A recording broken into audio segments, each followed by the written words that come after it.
Entertainment journalist and Good Day Atlanta contributor, Christal Jordan. And this morning, she's sharing some great news. Her highly anticipated new book is here. Dear Alpha Female, It's Not Him, It's You, is being released today, just in time for Galentine's Day, a time many women celebrate their sister friendships. And joining us right now on the couch, our friend here on Good Day, Christal Jordan. Christal, good morning. Thank you so much for joining us. I'm so happy to actually be in studio. I know, because we usually see you right there on the monitor, but this time you're right here on the couch. Yes. So excited to be holding this in my hand right now. Dear Alpha Female, It's Not Him, It's You.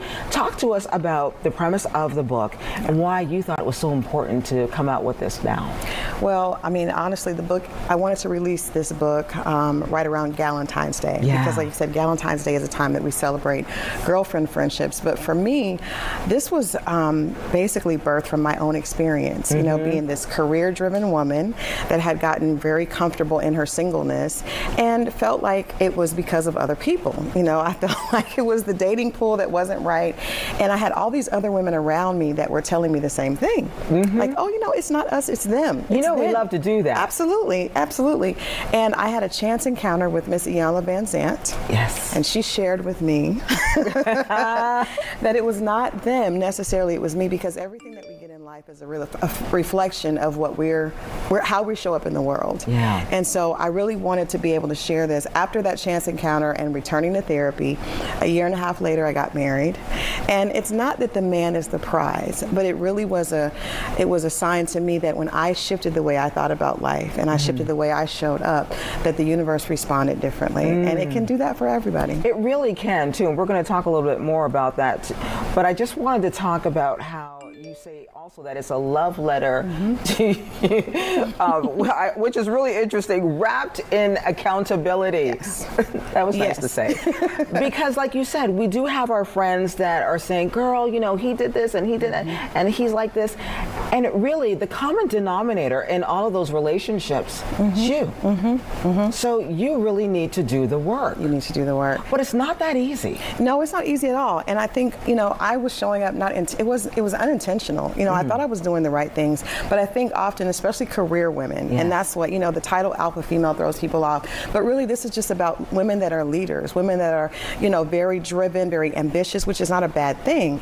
But the characteristics that work well in the job place do not often work well in love and relationships, you know? And so I think it's an opportunity for women that are career driven to stop and realize, wait a minute, how I show up over here does not necessarily need to be how I show up when it comes to love.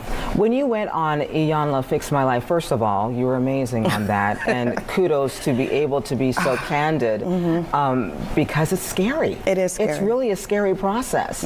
How did you find the drive and really the courage to be so authentic about what was going on in your own life? Well, honestly, it goes back to sisterhood. You know, a good friend of mine, Miss Shanika, she's one of my little sisters, she held me accountable. And that's how that started. She said, sis, I think it could be us. Both of us were going through bad breakups at the time, and she said, I just think it's us.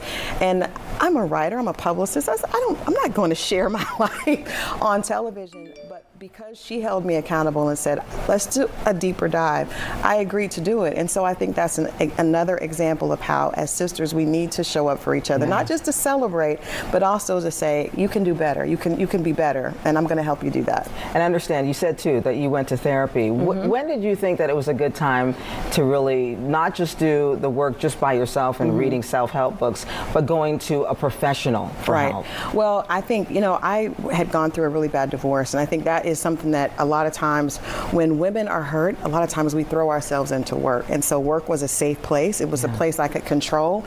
And so I had gone to therapy early on, and I felt like I was fine. I'm fixed. You know, work is going well. My career is going awesome. I have a great group of friends. And so I didn't think I needed to return to therapy. After going on Iyanla, I realized there were still things that I needed to work on, because a lot of times those things that are happening internally that we don't see are actually the things that need the most help. And so I went back to therapy therapy and realized I still had more work to do. And there's nothing wrong with going to therapy, really, too. I think it's we're always on a journey. The journey never stops. You know, you never get to a point where you cannot become a better version of yourself, or you can't learn. Yeah, me and my bestie, we said, like, all the cool kids have a therapist. All the cool kids. I agree. Right?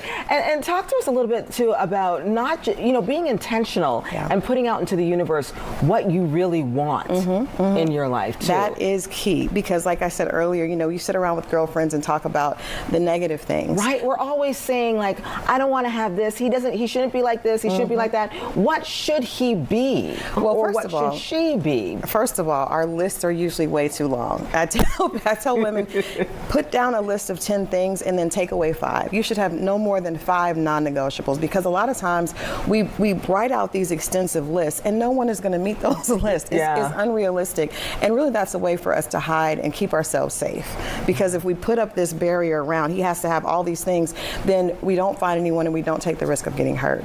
But you have to allow yourself to be vulnerable. Allow him grace, just as you need grace. Yeah. Right. And stop applying those same rigid characteristics to dating. Love is an intangible thing. It's a feeling. And I think we have to allow ourselves to feel, allow ourselves to possibly be hurt. Yeah. Being hurt is a part of love. So when your husband showed up, did you know he was your husband at the time? Not at first, but because I went through this process and I decided to be intentional and only speak positive, right? Because it was very easy for me to, if a man had one thing that I did not agree with, to just immediately, cast him off. And so when I decided not to do that, and I decided to look at the positive things, he was so, everything he told me he was going to do, he did. He showed up and he was. I didn't even think a man that amazing existed, but it was because what I was speaking out, I was getting back in return. Ooh. So fight or flight, your flight. I was flight. Yeah. Oh, I was definitely Me too. had track shoes at the door. Me too. I was so happy for you when I saw all of this coming into fruition, but I realized, I'm like, she's doing the work. Yeah. He's going to show up. And look, he did. He showed up. He did. It was manifested, but you put it out there. You did the work. And I think I just really want other women that are in that place, that are feeling like it's not for them. Because I talk to so many women that are like, I feel like, love and romance is not for me. And that's not the truth. No. It's not the truth. It's for you. It's for all of us. You. Whatever we want, however you want it. Definitely. Go get yourself one. And, we didn't even talk about the forward. Oh, yes. Hello, the forward, really quickly. Yes, I mean, Chili, by someone we all know. Yes, Chili from TLC, who is a good friend of mine. I asked her to write the forward, and she was happy to do that. She and I have been like sisters for years, like almost 15 years now. And I got married. She was actually on tour, so she couldn't be there. She was so upset, but she was like FaceTiming me the entire time. And then recently she's, fell in love, and I'm so excited for her. Yes. Yeah, it's just, but it really is intentional on what you put out there. She and I would be on the phone late at night talking about things and just being very honest with each other and holding each other accountable. And I'm over the moon, I'm for so her. glad that you shared your journey, and actually wrote this book. And I'm so happy to see you stepping into your power and seeing all the success that's coming to you. Thank you, Sis, it's great to see you. I'm so happy for you. Yes.